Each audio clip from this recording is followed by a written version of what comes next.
ئێمە دیارە لە دەستگای خێرخوازی بەخشین هەموو ڕەمەزانێک وەکو لە بیدایەتی ڕەمەزان و سەرەتای ڕەمەزانەوە ڕامانگەیانەوە کۆمەڵێک پرۆژە و کار و چالاکی ئەنجامەین لەگەڵ هەموو چین و توێژەکانی ناو کۆمەڵگادا ئەوانەی کەوا شایستەی ئەوەن کەوا لە ڕووی شەرعیەوە یارمەتی بدرێن و دەستگیرۆیی بکرێن. وەکو بەشی بێباوکان لە دەستگای خێرخوازی بەخشینیش کە بەشێکی زیندوو ئەساسیە لە ناو دەستگاکەیە سوپاس بۆ خوای گەورە ئێمە لە سەرەتای مانگی ڕەمەزانەوە تا ئەمڕۆ کە 24 ڕەمەزانە وەکو بەشی بێباوکان توانیمانە هەتا ئەمڕۆ کە 24 ڕەمەزانە 2322 منداڵی نازداری بێباوک لەگەڵ ئەوەی کە موچەکانمانیاوە پێیان موچەی مانگی ڕەمەزان بڵین پێش جەژنیاومانە پێیان بۆ ئیسفادەی لێ بکەن هێناومان لەم سیتیانەش لەم شوێنانەش جلوبەرگ و پۆشاکی جەژنمان بۆ هەڵگرتوون بە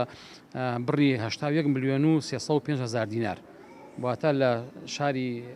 سلێمانی و ئەو شار و شارۆچکانی کە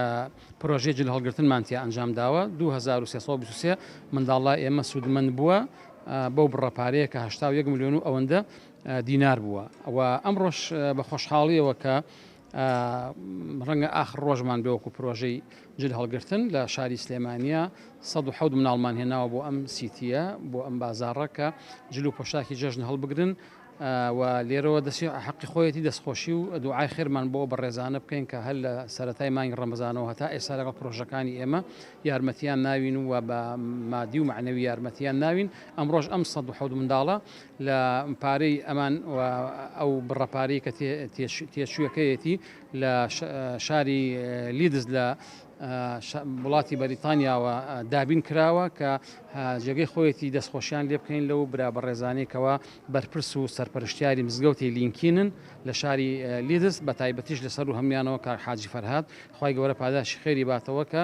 کاک شێع عومەر کە ئەوان توانی ویانە دەستگیرۆی ئێمە بکەن لە هەمیشە لەگەڵ پرۆژەکانی ئێمەدا بوون ئەم ڕۆژ ئەم 107 مناڵە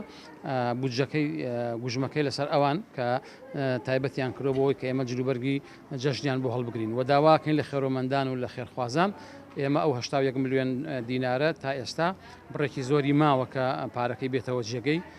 داواکەین کە یارمەتی ماربن ئینشاءڵڵا ئەو بڕەپارەیە ئەو پرۆژەیە پڕ بکەنەوە و خوای پەروەردگار بەرەکەت بخاتە دین و ئیمان و ماڵ و سەرۆت و سامان و هەموو شتێکیانەوە خوای پەروەردگار بە